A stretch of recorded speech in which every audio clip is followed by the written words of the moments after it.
Assalamualaikum warahmatullahi wabarakatuh.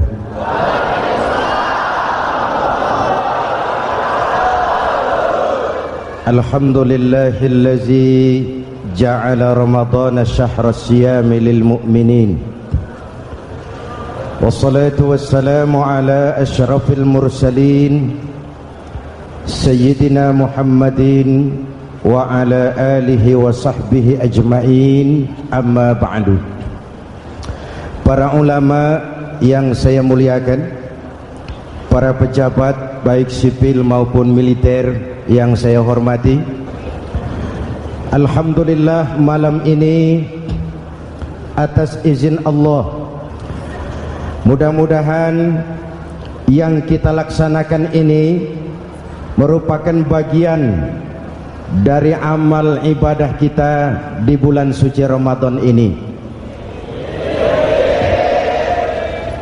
Hadirin, reformasi terbesar adalah reformasi yang dilakukan oleh baginda Nabi besar Muhammad sallallahu alaihi wasallam. 23 tahun merombak satu bangsa biadab menjadi bangsa beradab, merombak umat yang terpecah belah menjadi umat yang bersatu, merombak masyarakat yang tenggelam dalam kemusyrikan menjadi umat yang bertauhid.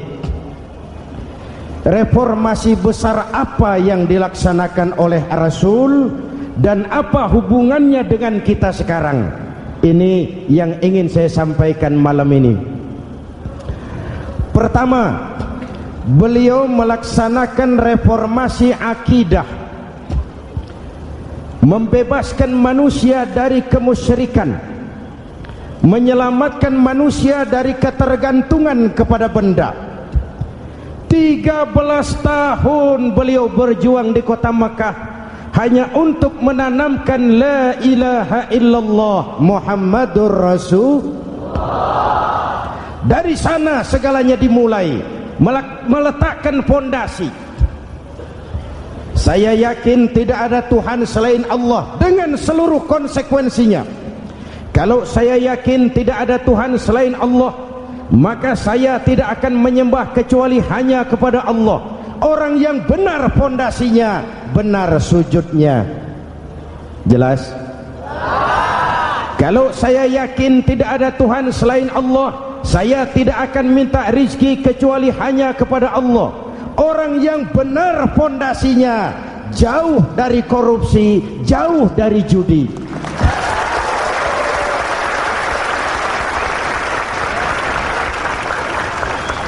Kalau saya yakin tidak ada Tuhan selain Allah, saya tidak akan menggantungkan hidup kecuali hanya kepada Allah. Saya tidak akan melarikan persoalan kecuali hanya kepada Allah. Saya tidak akan pernah takut kecuali hanya kepada Allah. Saya tidak akan minta tolong kecuali hanya kepada Allah. Inilah generator yang membangkitkan seluruh nilai-nilai amal kita. Kita puasa, kita sujud, kita jihad, itu kan karena nilai iman. Betul? Imannya tidak kelihatan, yang kelihatan gejalanya. Mic ini berbunyi karena ada strom. Percaya apa tidak? Kelihatan stromnya? Kok tahu ada strom dari mana? Dari bunyi. Ada suaranya itu, ada stromnya. Kenapa? Bunyi. Lampu menyala karena ada strom. Kipas angin berputar karena ada strom. Betul? Jadi kalau ada strom bunyi dong. Kalau ada strom lampunya nyala dong. Kalau ada strom kipas anginnya muter dong. Artinya apa? Kalau ada iman sujud dong. Kalau ada iman jihad. Udah dangdong.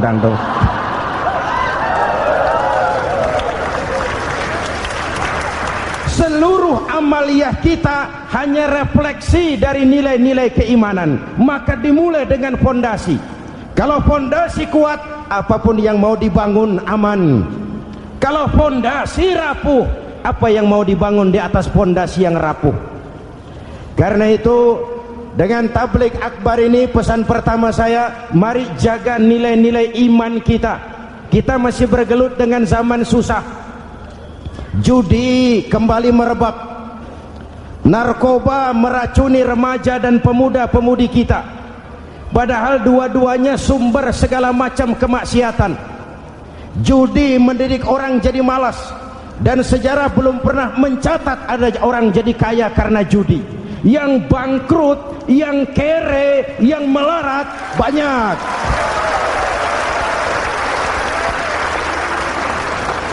Makanya saya bersyukur di sini nggak ada yang judi. Nggak ada, mana saya nggak lihat di sini. Entahlah kalau di luar sini.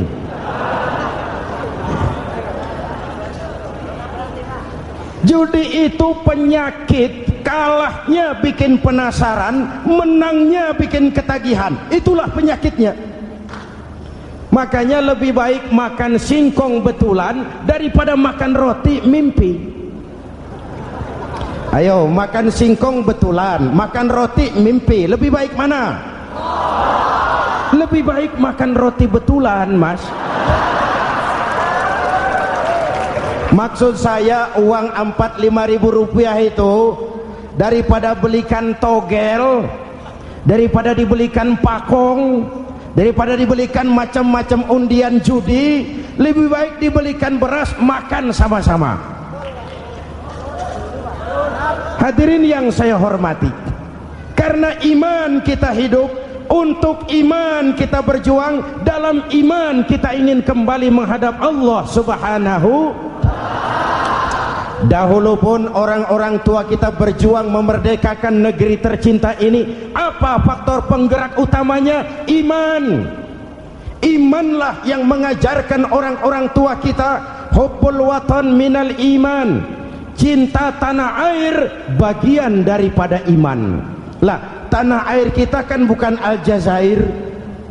Tanah air kita bukan Palestina. Tanah air kita bukan Mesir. Tanah air kita mencintai Indonesia bagian daripada iman. Yang datang menjajah kebetulan kafir.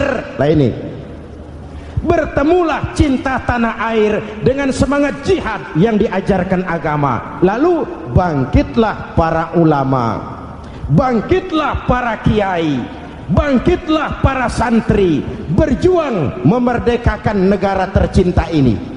Saya tanya lagi, orang-orang tua kita dahulu berjuang melawan penjajah, senjatanya apa? Bambu runcing. Jenderal mana mau taruhan bambu runcing merdeka melawan tank? Bambu runcing merdeka melawan meriam. Bambu runcing merdeka melawan tentara-tentara profesional yang terlatih dengan baik. Menurut logika tidak mungkin. Menurut kebiasaan tidak bisa. Menurut rasio impossible. Entoh nyatanya kita merdeka. Lalu para pendiri Indonesia dengan jujur mencantumkan dalam mukaddimah Undang-Undang Dasar Negara kita kalimat yang berbunyi, dengan berkat rahmat Allah yang Maha Kuasa. Ada tidak itu dalam pembukaan Undang-Undang Dasar? Ada apa tidak? Pokoknya biar belum pernah baca, ada gitu saja sudah, biar lancar urusan. Saya yakin kalimat ini bukan lipstick, not decoration only. Kalimat ini pengakuan moral, pengakuan batin yang sangat jujur dari para pendiri Indonesia bahwa Allah campur tangan dalam proses kemerdekaan. Kalau tidak, nggak ada ceritanya bambu runcing merdeka melawan tank.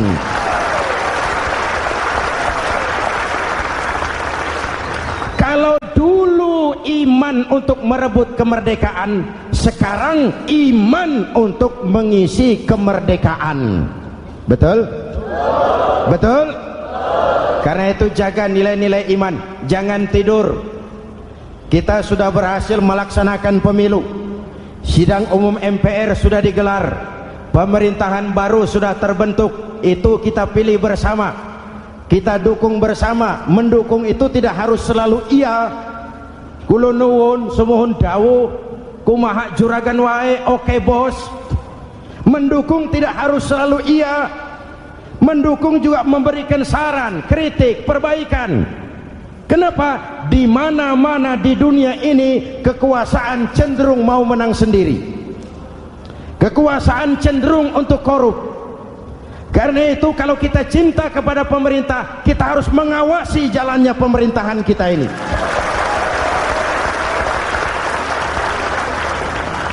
Pengalaman ketika Orde Baru berdiri, kita percaya, kita serahkan penuh, lalu kita tidur.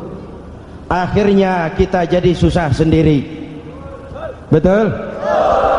Umat Islam tidak boleh jatuh dua kali di tempat yang sama. Hari ini lewat sini jatuh wajar, belum tahu barangkali. Besok lewat sini lagi jatuh lagi, goblok tenan. Masa jatuh dua kali di tempat yang sama itu bagaimana? Hadirin yang saya hormati, nilai-nilai iman, intan paling mahal, mutiara paling berharga, tidak lain nilai iman. Imanlah yang menyebabkan kita gembira menyambut datangnya Ramadan, menyingsingkan lengan baju, menghamparkan sajadah, melakukan pendekatan yang intens kepada Allah. Kenapa? Kita mengerti nilai Ramadan. Tempo hari saya berikan contoh. Di tangan kanan saudara ada berlian, harganya 50 juta. Di tangan kiri saudara ada rumput seikat. Berlian dan rumput ini taruh di depan kambing. Kira-kira mana yang diambil kambing? Rumput, dasar kambing. Kambing tidak ngerti nilai berlian. Padahal kalau kambing sedikit mau pakai otak. Kalau berlian yang saya ambil, kata kambing, lalu saya bawa ke pasar, kemudian saya jual, harganya 30 juta, lalu dibelikan rumput, dapat rumput sekabupaten.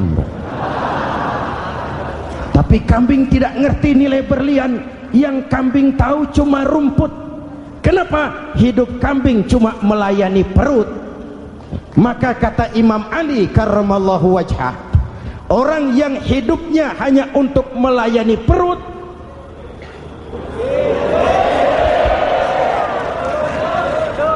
saudara yang ngomong ya, tanggung jawab.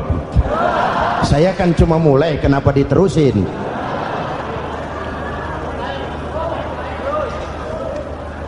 Hadirin yang saya hormati, jaga iman baik-baik, wariskan kepada anak-anak kita. Mereka harapan kita semua, mereka masa depan Indonesia. Akan bagaimana Republik Indonesia, bahkan akan bagaimana Islam di Republik Indonesia 20, 30, 40 tahun yang akan datang. Anak-anak kitalah jawabannya.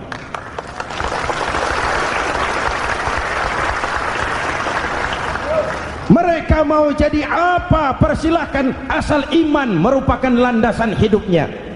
Anak-anak kita boleh jadi jenderal asal jenderal beriman, boleh jadi pejabat, pejabat beriman, jadi pengusaha, pengusaha beriman. Kalau iman landasannya aman. Jadi pengusaha, pengusaha beriman, insya Allah timbangannya tidak curang, ekonomi lancar, masyarakat tenang. Jadi petani, petani beriman, insya Allah tidak menggarap tanah yang bukan miliknya.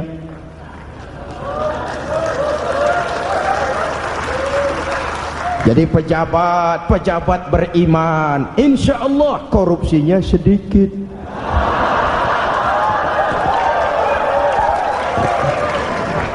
Jadi jenderal, jenderal beriman, insya Allah berjuangnya bersama ulama, bukan nangkepi ulama.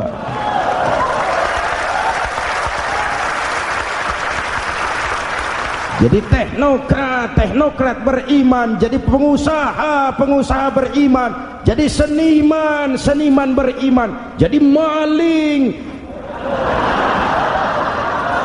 Nggak ada, mana ada maling beriman. iman landasannya, insya Allah aman. Ini yang pertama. Yang kedua, baginda Nabi melaksanakan reformasi sosial. Berupa apa? Membebaskan manusia dari ras diskriminasi, mengikat manusia dengan tali akidah.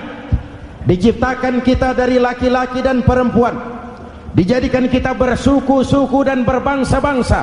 Bahkan Quran memulai dengan kalimat syu'ub, wa ja'alnakum syu'uban wa qabaila. Kami jadikan kamu berbangsa-bangsa dan bersuku-suku agar kamu saling mengenal satu dengan yang lain. Saya ingin mengulangi imbauan saya, mari kita tingkatkan kerukunan, 3 macam kerukunan. Pertama, rukun antar umat seagama. Sesama muslim harus rukun. Ya Pak? Ya Bu?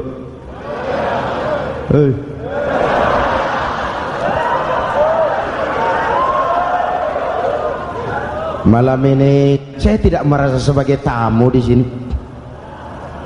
Saya hanya keluarga di tengah-tengah keluarganya.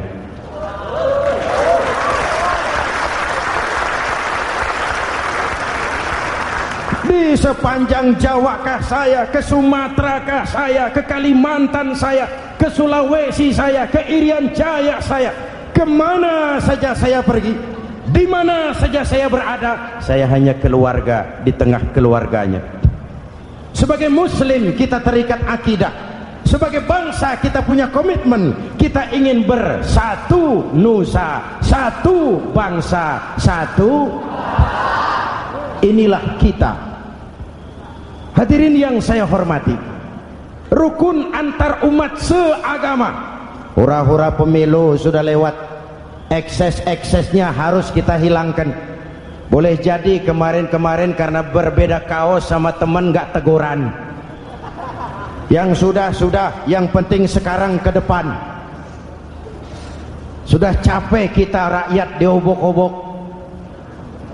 Sudah datang saatnya kita meluruskan saf, merapatkan barisan, menggalang semangat kebersamaan. Rukun antar umat seagama. Begitulah malam ini saya hadir di tengah keluarga sendiri. Yang mengikat kita apa? Akidah. Di masjid kita ditemukan, dan inilah simbol kehidupan umat. Tadi kita sholat isya dan tarawih di sini, menghadap ke arah yang sama, menyembah Allah Tuhan yang sama, melakukan gerak yang sama, membaca bacaan yang sama, dengan bahasa yang sama. Betul? Tapi kita datang dari segala penjuru. Kita datang dari sebelah lor, sebelah kidul, sebelah wetan, sebelah kulon. Di sini di masjid ini kita menghadap ke arah yang sama. Kita yang hadir di sini boleh jadi ada yang dari Sumatera, Kalimantan, Sulawesi, Irian Jaya, tapi kita adalah Indonesia. Jelas? Jelas? Saya sering kasih contoh, coba kalau sholat pakai bahasa masing-masing, ramai masjid, bingung malaikat. Ini Indonesia ramai karena tiap provinsi sholat pakai bahasa masing-masing.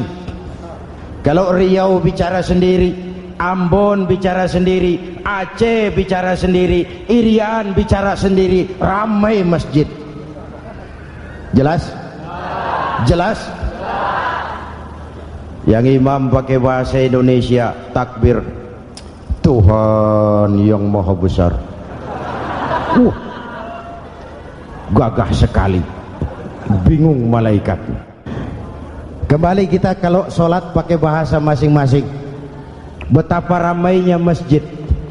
Itu cermin dari bangsa yang tidak bisa menjaga kesatuan dan persatuan. Uni Soviet almarhum, al-mal'un, itu negara adidaya, negara adikuasa, bersama-sama dengan Amerika menjadi polisi dunia. Tetapi kemudian dihantam oleh glasnost yang kebablasan, Gorbachev terpental, Soviet pecah jadi negara kecil berkeping-keping. mimpi mengembalikan Soviet seperti dulu. Begitulah kalau kita biarkan benih-benih disintegrasi ini terus berkembang, tidak ada lem perekat, maka kita akan pecah berkeping-keping dan kita akan jadi satu bangsa yang kecil. Oleh karena itu, yang pertama, jaga kerukunan antar umat seagama. Berbeda pendapat boleh, berpecah belah jangan. Berbeda partai oke, tapi berbeda dalam wawasan bernegara jangan. Jujur saja, saya kemarin musim pemilu itu sudah agak pesimis melihat, batin saya menjerit, ya Allah, kenapa umat jadi begini? Kenapa umat harus terkotak-kotak? Terlalu banyak partai-partai Islam waktu itu, 20 lebih. Begitu sidang umum MPR berjalan, saya mulai melihat titik optimisme. Ada yang mengkristal, di mana orang tidak lagi melihat partainya, tetapi melihat nilai-nilai imannya. Itulah yang memang utama buat kita.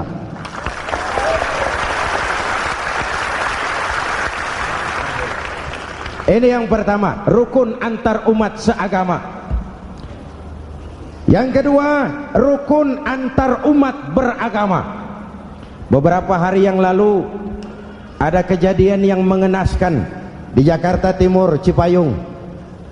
Peristiwa penyerbuan Yayasan Dolos. Hadirin yang saya hormati, kita tentu menyesalkan kejadian itu. Kita tidak bisa menyetujui tindakan main hakim sendiri. Kita berharap pemerintah bukan hanya bisa menangkap pelakunya, tapi juga yang tidak kalah pentingnya mengusut akar permasalahannya. Kenapa itu terjadi? Kalau cuma pelakunya yang ditangkap, akar permasalahannya tidak selesai, saya khawatir terulang lagi di tempat lain. Inilah yang terpenting, menjaga kerukunan antar umat beragama, saling menghormati, saling menghargai. Jangan melakukan kamuflase, jangan melakukan tindakan-tindakan yang rawan dan peka. Misalnya umat Islam membangun masjid di tengah perkampungan orang Kristen, padahal tidak ada Islamnya di situ. Itu bisa menimbulkan kerawanan. Atau sebaliknya, membangun gereja di tengah perkampungan umat Islam yang tidak ada Kristennya di situ. Atau sebaliknya, mereknya kegiatan sosial, mereknya kegiatan kemanusiaan, tapi isinya penyebaran agama kepada orang yang sudah beragama. Itu pun bisa menimbulkan kerawanan. Jelas? Maka yang besar jangan mau menang sendiri, yang kecil harus tahu diri. Jelas?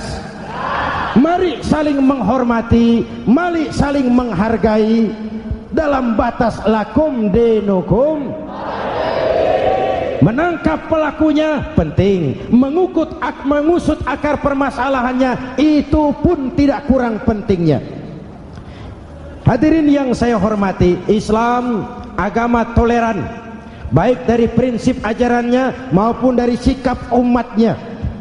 Islam agama yang rahmatan lil alamin. Kita punya kewajiban untuk membuktikan bahwa Islam bukan merupakan ancaman. Islam adalah alternatif.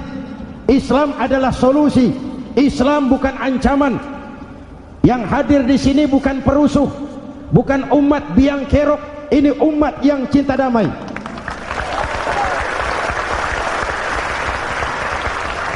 Ini umat yang tidak pernah mencari-cari musuh, tapi juga tidak akan pernah lari kalau bertemu musuh.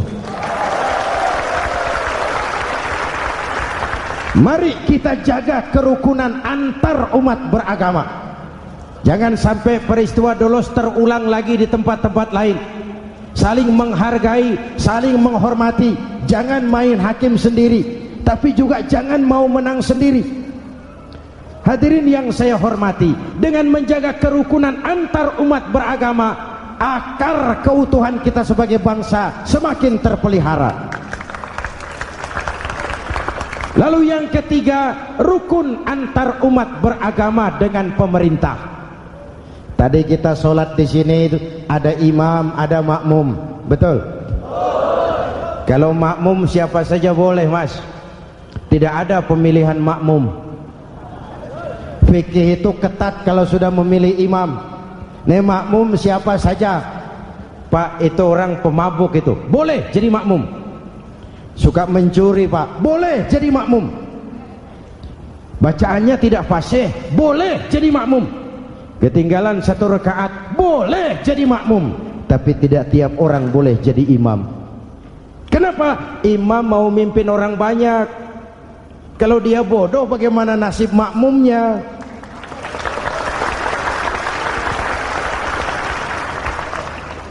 Ada karikatur di Medan, pernah kejadian anak kecil disuruh sholat sama ibunya. Nak, sholat kau. Aku tak pandai sholat, mak. Si Ucok rupanya ini. Kata ibunya, sudahlah, kau ikuti saja bapakmu tuh. Apa yang bapak mau kerjakan, kau ikuti sajalah. Jadi lama, kalau ikut saja bisa laku. Berangkatlah anak ini kan, sholat di belakang bapaknya, jadi makmum. Sholat di balai bambu, tidak pakai tikar. Bangun sujud, hidung bapaknya terjepit bambu. Karena sakit dan kaget, refleks bapak ini teriak, aduh. Anak di belakang ingat pesan maknya, ikuti saja bapakmu. Si anak ini malah pakai irama, aduh.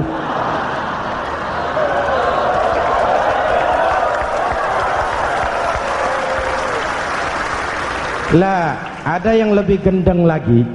Mendengar anaknya mengadu, bapaknya menoleh ke belakang. Kata bapaknya, kau kejepit juga, Cok, katanya. Sholat jadi ngobrol.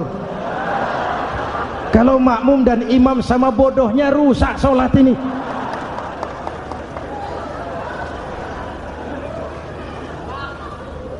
Hadirin yang saya hormati, rukun antar umat beragama dengan pemerintah, pemerintah yang legitimate, yang dihasilkan lewat proses demokrasi. Benarnya kita dukung, salahnya kita tegur, kita kritik, kita perbaiki, kita berikan saran-saran yang baik. Sekali lagi, jangan tidur. Sudah lewat masanya. Kemarin-kemarin kita menghadapi satu masa yang penuh krusial. Sudah datang saatnya kita bersama-sama bahu-membahu mengatasi kesulitan besar yang tengah kita hadapi sekarang ini. Dengan 3 kerukunan ini, insya Allah keutuhan kita sebagai bangsa akan lebih terpelihara. Ini reformasi kedua. Dalam konteks kita sekarang, menjaga semangat kebersamaan. Saya sering mempopulerkan di masyarakat kita, umat Islam bangsa Indonesia seperti 5 jari ini. Kalau kompak, apa yang tidak terpegang? Tapi kalau berpecah belah, apa yang mau dipegang? Yang ini namanya ibu jari. Umarok ini, pemerintah. Kerja apa saja kalau sudah diginikan pemerintah, lumayan. Diginikan kiamat, Mas. Legalitas. Umarok. Yang ini telunjuk, alat untuk menunjuk. Ini orang yang punya uang, orang kaya, para pengusaha, investor. Kita perlu untuk memulihkan roda perekonomian kita. Di mana-mana kalau orang sugih nunjuk, lancar urusan, Pak. Coba kita yang melarat nunjuk-nunjuk ini, nggak laku, Pak. Makanya kata orang, serba salah jadi orang susah, tapi lebih susah jadi orang serba salah. Serba salah jadi orang susah, tapi lebih susah jadi orang serba salah. Telunjuk. Yang ini jari tengah lah ini, di tengah dia, ke kanan tidak, ke kiri tidak. milik semua golongan ini, netral. Siapa ini? TNI. Siapa ini? Cendekiawan. Siapa ini? Ulama idealnya itu. Milik semua, tidak kemana-mana tapi ada di mana-mana. Nggak bisa diajak suitan ini. Nggak ada anak-anak main kelereng suitnya begitu, itu nggak ada.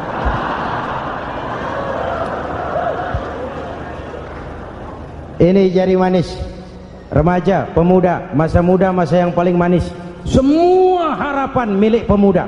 Belum pernah saya dengar ada orang pidato para kakek-kakek harapan bangsa, belum pernah.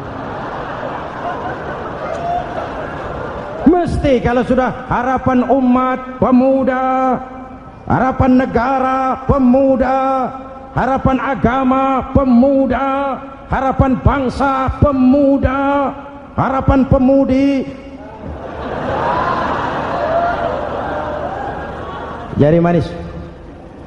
Yang ini kelingking, jari paling kecil ini. Ini kaum wanita ini. Perempuan kecil tapi mantap. Masya Allah. Ini ibu jari ini besar ini.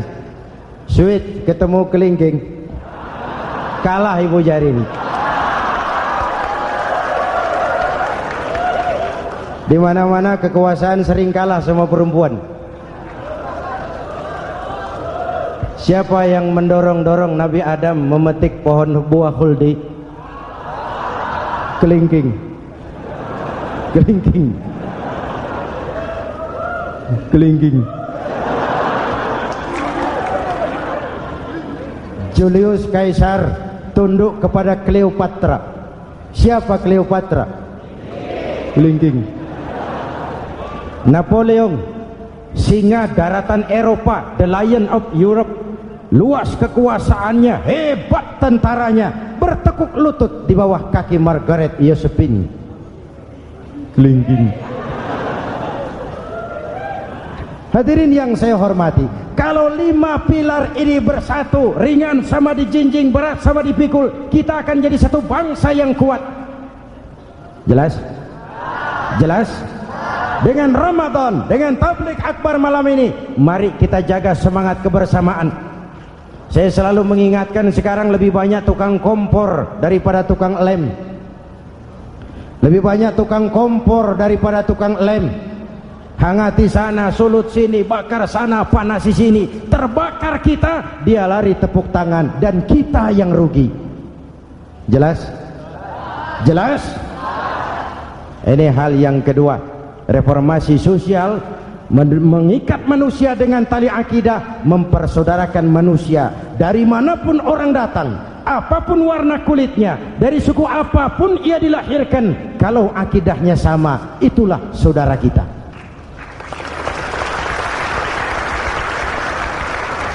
Kembangkan terus kerukunan antar umat seagama, antar umat beragama, dan antar umat beragama dengan pemerintah.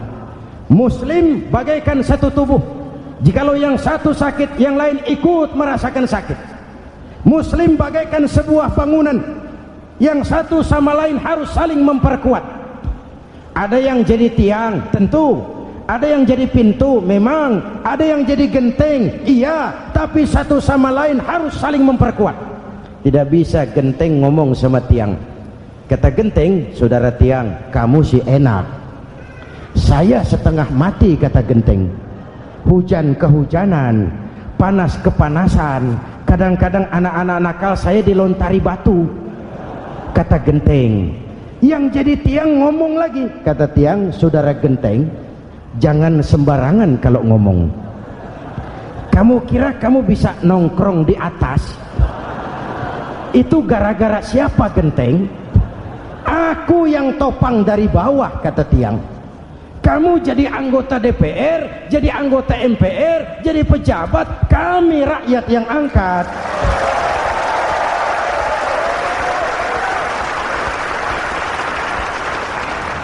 Jangan waktu di bawah rajin ngamalkan ayat kursi, dapat kursi lupa sama ayat.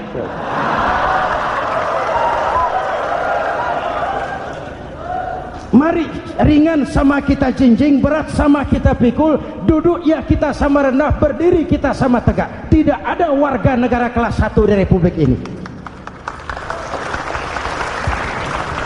Ini reformasi kedua. Yang ketiga, reformasi menegakkan keadilan, menyelamatkan manusia dari kezaliman. Sebelum Islam datang, sebelum Rasul datang, manusia dibedakan oleh hartanya, manusia dibedakan oleh warna kulitnya, manusia dibedakan oleh keturunannya. Beliau dengan tegas mengajarkan, innallaha la yanzuru ila suwarikum wala ila amwalikum walakin yanzuru ila qulubikum wa a'malikum.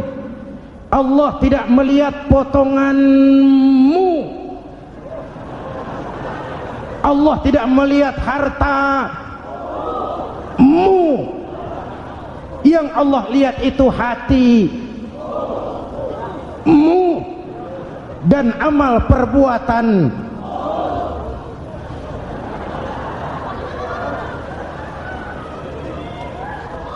Perjuangan menegakkan keadilan.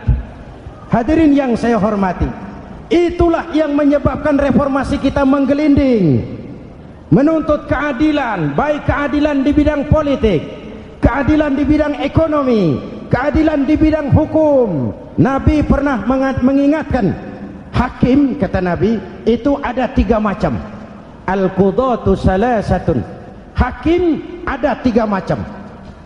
1 di surga, 2 di neraka.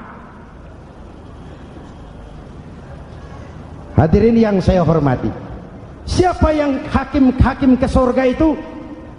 Ada hakim yang tahu tentang kebenaran, lalu siap melaksanakan kebenaran itu, menghukum dengan kebenaran apapun resikonya, walaupun dimusuhi atasannya, walaupun bertentangan dengan nuraninya, karena itu orang yang dia sukai, tapi dia tetap melaksanakan hukum.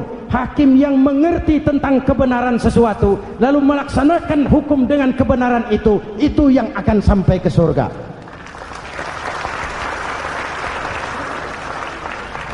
Yang kedua, ada hakim tahu tentang kebenaran tapi tidak mampu melaksanakan hukum dengan kebenaran itu.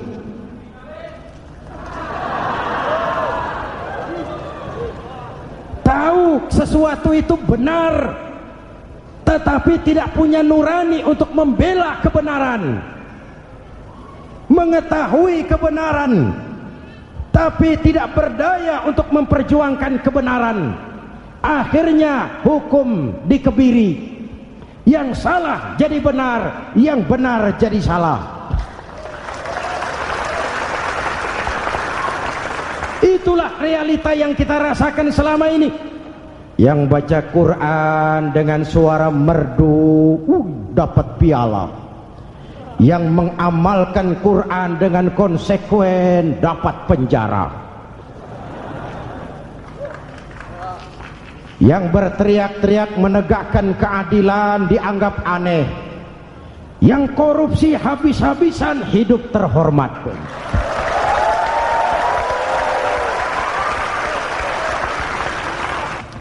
Jadi yang kedua tadi hakim yang tahu kebenaran tetapi tidak mampu melaksanakan hukum sesuai dengan kebenaran, diperkosanya kebenaran, ditekannya hati nuraninya, sehingga ini yang mengakibatkan terlukanya perasaan keadilan.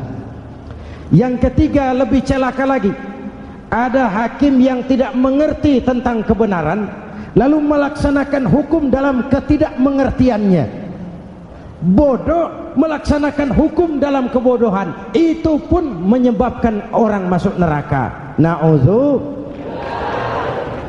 Hadirin yang saya hormati, reformasi yang dilaksanakan Rasul berjuang menegakkan keadilan setelah membebaskan manusia dari ras diskriminasi. An-nas kulluhum li Adam wa Adam min turab, la fadla li arabiyyin ala ajamiyyin illa bitaqwa. Seluruh manusia berasal dari Adam, Adam diciptakan dari tanah, dan tidak ada kelebihan Arab dengan yang bukan Arab kecuali dengan takwanya. Nah, saya masih ingat sebuah cerita. Mau dengar? Mau dengar? Pada waktu Umar bin Khattab radhiyallahu anhu menjadi khalifah, menjadi Amirul Mukminin, itu yang jadi gubernur di Mesir adalah Amr bin As. Satu saat Amr bin As ingin mendirikan masjid, tapi tanah lokasi masjid itu milik orang Yahudi, ada gubuk di situ. Dipanggil Yahudi ini oleh Amr bin As. Saudara Yahudi, iya. Itu rumahmu ya? Iya. Sudah tahu belum? Belum. Ya memang saya belum kasih tahu. Begini, kamu bangun sembarangan saja, rumahmu kena jalur hijau itu. Lalu saya mau bangun masjid di situ. Ya tapi ada rumah saya, Pak. Sudahlah, rumahmu saya bayar, saya beli. Enggak mau, Pak. Rumah saya cuma itu-itunya.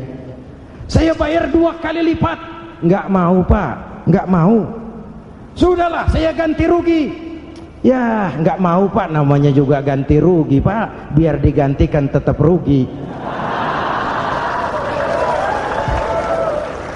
Mangkel Amr bin As ini wong cilik kok bertingkah amat. Si amat aja enggak bertingkah. Panggil kamtib. Hei, Gusur. Ditarik rumah Yahudi ini, ambrol, menitiskan air mata si Yahudi di sudut kehidupan. Begini wong cilik ini sudah jatuh tertimpa tangga, rumah cuma sak gubuk-gubuknya diderek oleh petugas. Pikir-pikir Amr bin As kan cuma gubernur, di atasnya kan masih ada khalifah Umar bin Khattab. Saya mau lapor ke pusat. Berangkat Yahudi ini dari Mesir menuju Madinah. Berhari-hari berjalan, sambil berpikir, ini nanti kalau saya laporan kepada khalifah, apa pengaduan saya diterima? Wong saya rakyat kecil, lagian Yahudi, sementara yang menggusur saya ini gubernurnya sendiri. Terus dia berjalan sampai di kota Madinah. Lewat tengah hari dia mulai cari-cari. Ada orang, ketemu orang sedang tidur di bawah pohon kurma. Selamat siang, Pak. Siang. Saya mau numpang tanya, Pak. Tanya apa? Bapak tahu Khalifah Umar bin Khattab? Tahu. Istananya di mana, Pak? Istananya di atas lumpur. Di atas lumpur? Iya. Pakaian kebesarannya apa, Pak? Sutra? Bukan. Pakaian kebesarannya malu dan takwa. Pengawalnya banyak, Pak. Banyak. Berapa peleton? Pengawalnya yatim, orang jompo, kelompok mustad'afin, orang-orang lemah, janda-janda tua.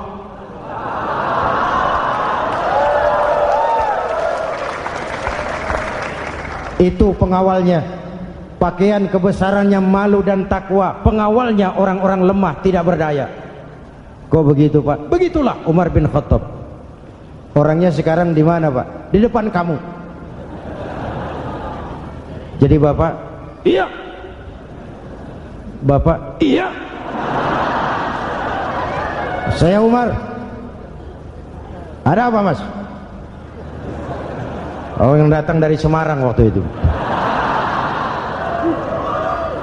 Gini loh, Pak, saya mau menuntut keadilan. Keadilan kenapa? Gubernur Bapak Amr bin As itu, Pak, zolim. Kenapa dia? Gubuk saya main tarik saja, runtuh. Saya nggak punya rumah lagi, wong saya ini golongan makmur, cuma rumah sama sumur.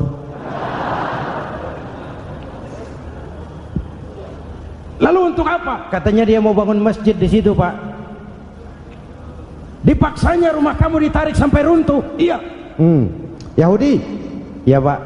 Itu ada tempat sampah ya, betul, Pak. Di situ banyak tulang unta. Coba kau cari satu tulang unta bawa ke sini. Bingung Yahudi. Pak, saya jauh-jauh dari Mesir ke sini ini mau cari keadilan. Kalau tulang unta di Mesir juga banyak, Pak. Sudahlah, kau ambil saja tulang itu.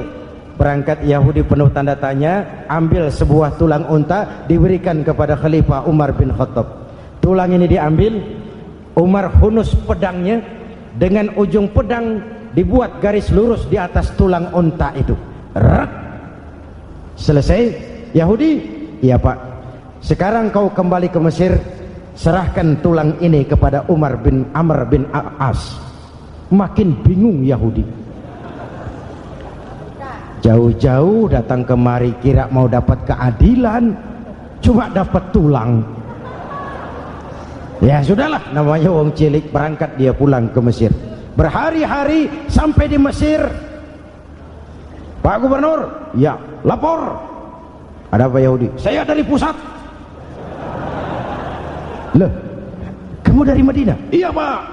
Ngapain sih kamu ke sana-sana? Nuntut keadilan. Kamu bertemu Khalifah? Ketemu Pak.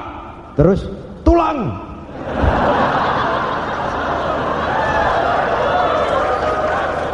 Ini loh Pak, salam dari beliau, tulang. Apa maksudnya? Aku nggak ngerti lah itu Pak. Yes, go rene. Diambil tulang itu, Amr bin As melihat ada garis lurus dengan ujung pedang, gemetar badannya, keringat bercucuran. Kepala proyek dipanggil. Mas, ini proyek masjid batal. Gubuk Yahudi dirikan lagi. Loh Pak, kata kepala proyek, saya kan sudah menang tender Pak.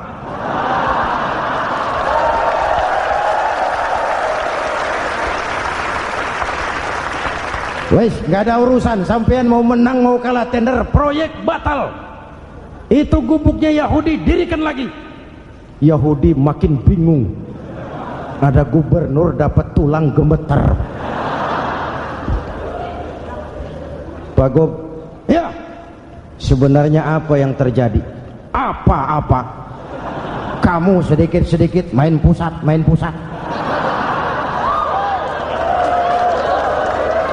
Bu, yang ngomong dulu toh.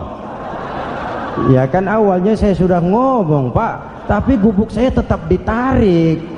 Percuma ya saya ke pusat Pak.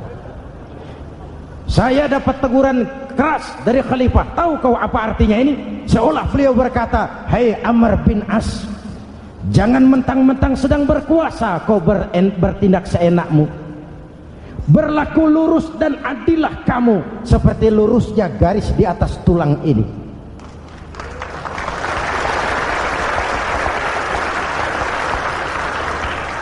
Kalau kau tidak lurus, kalau kau tidak berlaku adil, aku yang akan meluruskanmu dengan pedangku.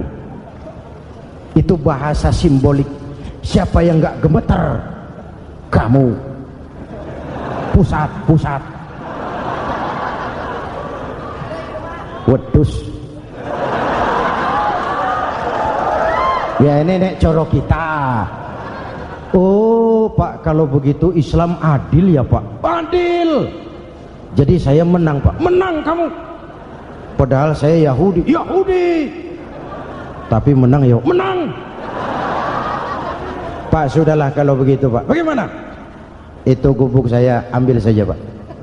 Tanah-tanahnya sak gubuk-gubuknya Bapak ambil. Silahkan kalau mau dibangun masjid. Tidak cuma sekedar itu Pak. Mulai hari ini Bapak dengarkan.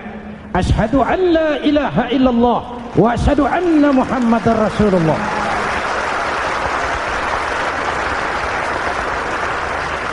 Yahudi bisa menang perkara menghadapi gubernur. Kalau ini terjadi di Indonesia,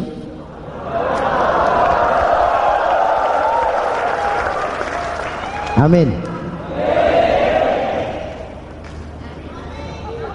Oke, lalu siapa pemimpin adil itu? Setiap kita kan pemimpin.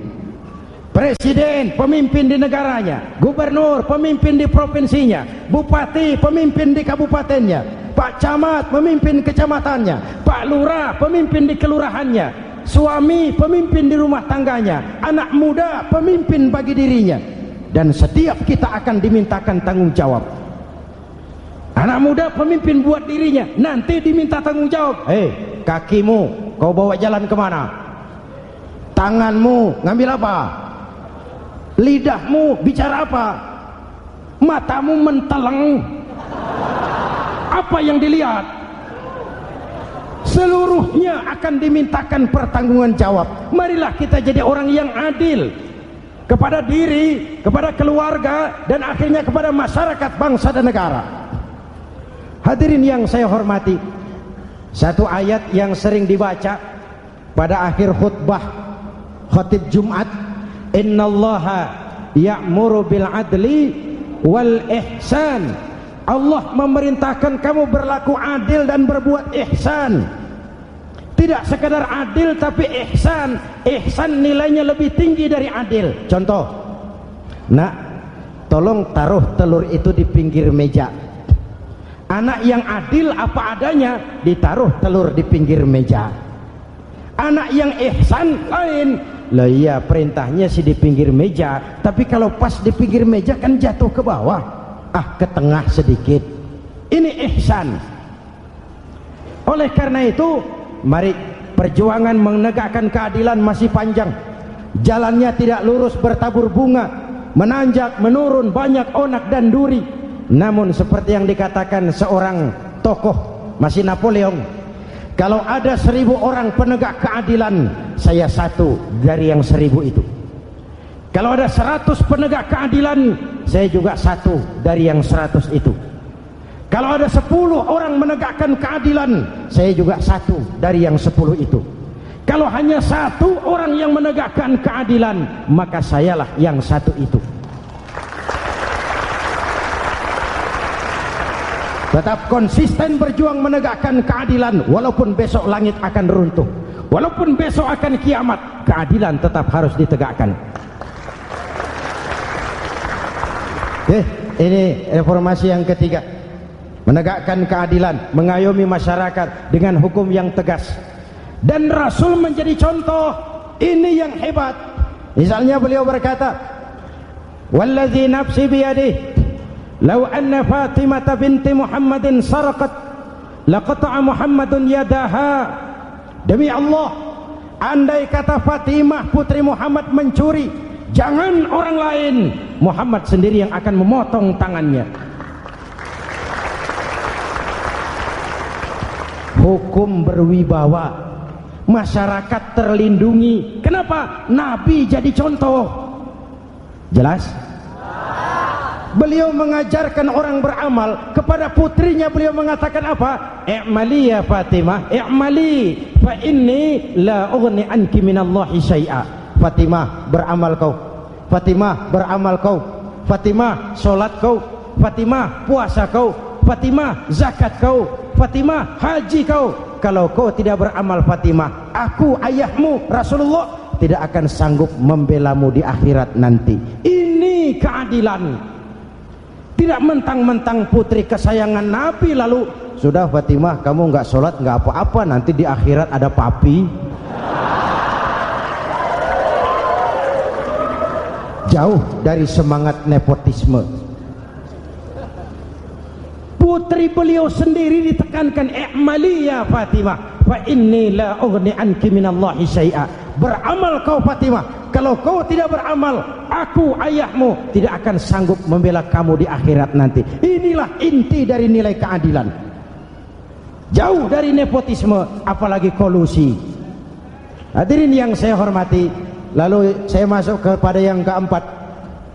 Reformasi keempat yang dilaksanakan oleh baginda Rasul, menyelamatkan manusia dari gaya hidup sekuler, menyelamatkan manusia dari gaya hidup materialis, mengajarkan keseimbangan. Ada hidup sesudah mati, ada akhirat sesudah dunia. Betul? Betul? Kalau saja tidak ada hidup sesudah mati, kalau saja tidak ada akhirat sesudah dunia, persilahkan hiduplah saenae, nek perlu saenae udelmu dewe. Sayang. Ada hidup sesudah mati, ada akhirat sesudah dunia. Ini semua calon-calon jenazah.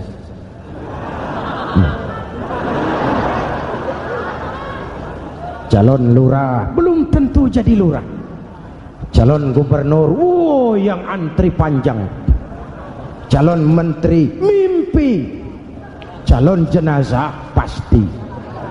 Betul? Karena ada hidup sesudah mati, ada akhirat sesudah dunia. Ini jadi rem. Saya kepengen kaya, tapi kalau menipu orang bagaimana dikubur? Saya kepengen naik pangkat, tapi kalau memfitnah orang bagaimana di akhirat? Melahirkan disiplin. Tujuan keyakinan akhirat mewarnai cara kita hidup di dunia. Hadirin, mari kita berdoa. Semoga semua yang hadir di sini dikuatkan iman dan Islam, dikokohkan kesatuan dan persatuan, dimurahkan rezeki untuk meningkatkan ibadah. Al-Fatihah. Bismillahirrahmanirrahim. Alhamdulillahirabbil alamin. Arrahmanirrahim. Maliki yaumiddin. Iyyaka na'budu wa iyyaka nasta'in. Ihdinas siratal mustaqim. Siratal ladzina an'amta 'alaihim ghairil maghdubi 'alaihim waladdallin. Amin. Nanti di akhir doa sama-sama kita kumandangkan kalimat tauhid. Bismillahirrahmanirrahim. Amin. Alhamdulillahirabbil alamin. Allahumma salli wa sallim mubarik ala sayyidina Muhammadin wa ala alihi wa sahbihi ajma'in. Allahumma rabbana taqabbal minna salatana wa siyamana wa qiyamana wa takhashu'ana wa ta'abbudana wa tammim taksirana ya arhamar rahimin.